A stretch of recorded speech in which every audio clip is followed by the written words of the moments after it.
तो जय श्री कृष्णा। मैं आज अहोई व्रत की विधि और कथा आपको सुना रही हूँ। आप इसे लाइक सब्सक्राइब व शेयर करें ताकि हम आपस में जुड़े रहें।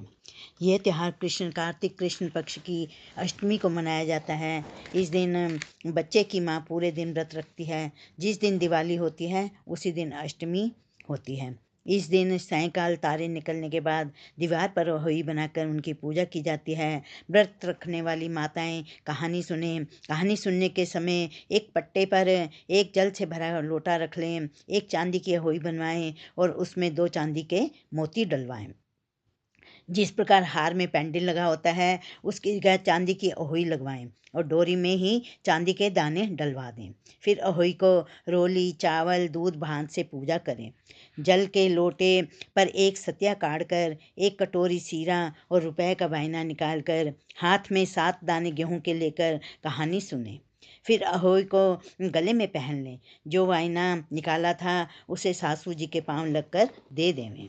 दिवाली के बाद किसी अच्छे दिन अहोई गले में से उतार कर जितने बेटे हों उनकी बार और जितने बेटों का विवाह हुआ हो उतनी बार 2 चांदी के दाने उस अहोई में डालती जावें। जब अहोई उतारें उससे गुड़ से भोग लगाकर और जल के छींटे देकर रखें।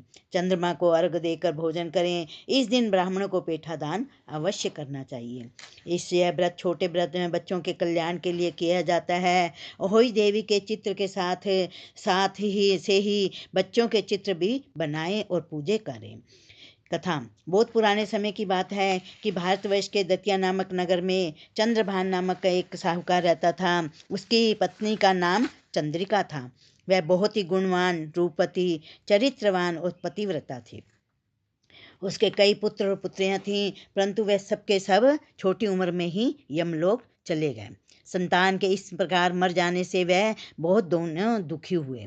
वे पति पत्नी मन ही मन सोचा करते थे कि हमारे मरने के बाद इस वैभव का कौन अधिकारी होगा। एक दिन उन दोनों ने निश्चय किया कि सब धन दौलत को त्याग कर जंगल में निवास किया जाए। ऐसा निश्चय कर दूसरे दिन ही दोनों घर आदि भगवान के भरोसे छोड़कर जंगल को चल दिए। चलते चलते जब दोनों थक जाते तब बैठ जाते और चलने लगते। इस प्रकार चलकर वे दोनों बद्रिकाश्रम के समीप एक शीतल कुंड के पास पहुँचे। वहीं पहुंचकर दोनों मरने का निश्चय करके अन्न जल त्याग कर बैठ गए। इस प्रकार बैठे बैठे उन्हें 7 दिन हो गए। 7वें दिन आकाशवाणी हुई कि तुम लोग अपने प्राण मत त्यागो। यह दुख तुम्हें अपने पूर्व जन्मों के पापों के कारण मिला है। अतः हे साहूकार, अब तुम अपनी पत्नी से अहोई अष्टमी के दिन जो कार्तिक कृष्ण पक्ष को आती है व्रत रखवाना। इस व्रत के प्रभाव से अहोई नाम की देवी प्रसन्न होगी और तुम्हारे पास आवेगी। तब तुम उस देवी से अपने पुत्रों की दीर्घायु मांगना। व्रत के दिन रात्रि को तुम राधा कुंड में स्नान करना। कार्तिक कृष्ण पक्ष की अष्टमी आने पर चंद्रिका ने बड़े ही श्रद्धा से अहोई देवी का व्रत धारण किया। रात्रि को साहूकार राधा कुंड में स्नान करने गया। साहूकार जब स्नान करके लौटा तब रास्ते में अहोई देवी ने उसे दर्शन दिया और बोली, साहूकार, मैं तुमसे बहुत खुश हूँ। तुम मुझसे कुछ भी मांग लो। साहूकार अहोई देवी के दर्शन कर बहुत प्रसन्न हुआ और कहा, माँ, मेरे बच्चे कम उम्र में ही देवलोक को चले जाते हैं, अतः माँ उनकी दीर्घायु होने का आशीर्वाद दो। अहोई देवी ने कहा, ऐसा ही होगा। इतना कहकर अहोई देवी अंतर ध्यान हो गई। कुछ दिन के बाद साहूकार के एक पुत्र पैदा हुआ जो बड़ा होने पर अत्यंत विद्वान, बलशाली, प्रतापी और आयुष्मान हुआ। यदि किसी स्त्री के बेटा हुआ हो या बेटे का विवाह हुआ हो तो अहोई व्रत की समाप्ति का उत्सव करें। एक थाली में 7 जगह 4-4 पूड़ी और थोड़ा थोड़ा सीरा रखें। इसके अलावा एक साड़ी और एक ब्लाउज 1 रुपया के साथ थाली में रखकर थाली के चारों ओर हाथ फेर कर अपनी सासू जी के पांव लगकर उन्हें दे दें। सासू जी साड़ी और ब्लाउज अपने पास रखें। सीरा पूड़ी का वायना बांट देवें। यदि लड़की कहीं अन्य जगह हो तो उसके लिए वायना नहीं भेज देना चाहिए। वहीं भेज देना चाहिए। बोलो होई माता की जय। होई की दूसरी कथा। एक साहूकार था जिसके 7 बेटे थे, 7 बहू थी, एक बेटी थी। वो सब कोई मिट्टी लेने गए। मिट्टी खोदते समय ननंद के हाथ से स्याहू का बच्चा मर गया। स्याहू माता बोली कि मैं तेरी कोख बांधूंगी। ननंद ने अपनी सारी भाभियों से कहा, लेकिन ननंद के बदले में अपनी कोख किसी ने नहीं बंधवाई। सब 6 भाभियों ने मना कर दिया। पर उसकी छोटी भाभी ने सोचा कि यदि नहीं बंधवाऊंगी तो सासू जी नाराज हो जाएंगी। तो छोटी भाभी ने अपनी कोख बंधवा ली। अब उनके जो बच्चा होता होई 7 के दिन मर जाता।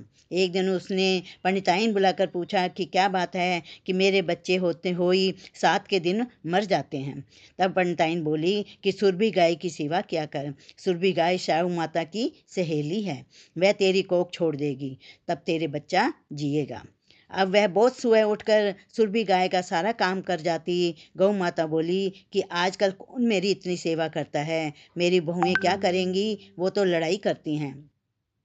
आज देखा जाए कि कौन सारा काम करता है। गौ माता ने खूब सुबह उठकर देखा कि एक साहूकार के बेटे की बहू है जो सारा काम कर जाती है। गौ माता बोली कि तुझे किस चीज़ की इच्छा है जो तू मेरा इतना काम करती है, मांग, क्या चीज़ मांगती है। तब साहूकार की बहू बोली, मुझे वचन दो। गौ माता ने उसे वचन दिया।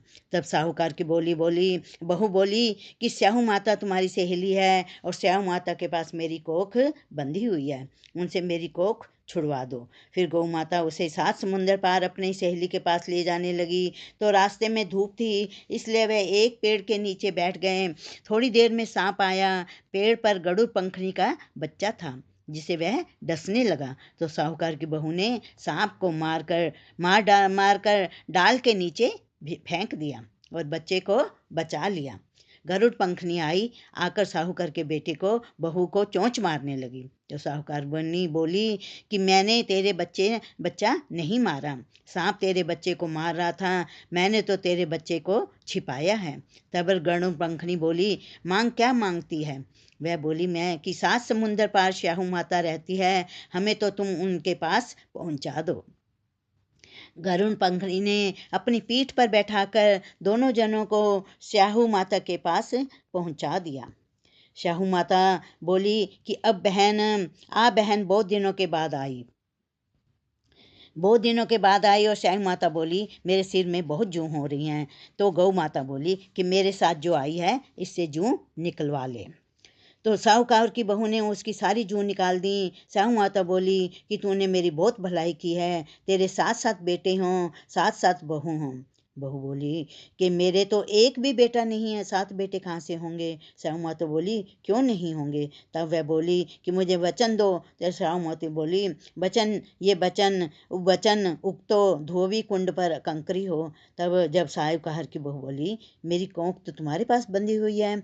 तब स्याहू माता ने कहा कि तूने तो मुझे ठग लिया, मैं तेरी कोख खोलती तो नहीं, लेकिन अब खोलनी पड़ेगी। जा, तेरे घर में तुझे 7 बेटे बहू मिलेंगे, तू 7 उजमन करियो, 7 ओही माता, 7 माड़ियो, 7 कढ़ाई करियो। वह घर गई, देखा कि वहाँ 7 बेटे बहू बैठे हैं, बहुत धन हो रहा है। उसने 7 को होई मांडी, कोई दीवार पर, कोई मटके पर और कोई कहीं कहीं। 7 उजमन करे, 7 कढ़ाई करी। उधर सारी दौरानी जेठानी कहने लगी कि जल्दी जल्दी चौका पूजा कर लो, नहीं तो सब कोई रोने लग जाएंगे। थोड़ी देर में उन्होंने अपने बेटे से कहा कि देख कर आओ, आज वह रोई क्यों नहीं। वह देखकर आकर बोली कि चाची तो होई मांड रही हैं, खूब उजमन हो रहा है। फिर 2 जेठानी दौड़ी दौड़ी गईं, देखें कि वह तो कोख छुड़ा लाई है। वह सब बोली, तुमने कैसे छुड़ाई।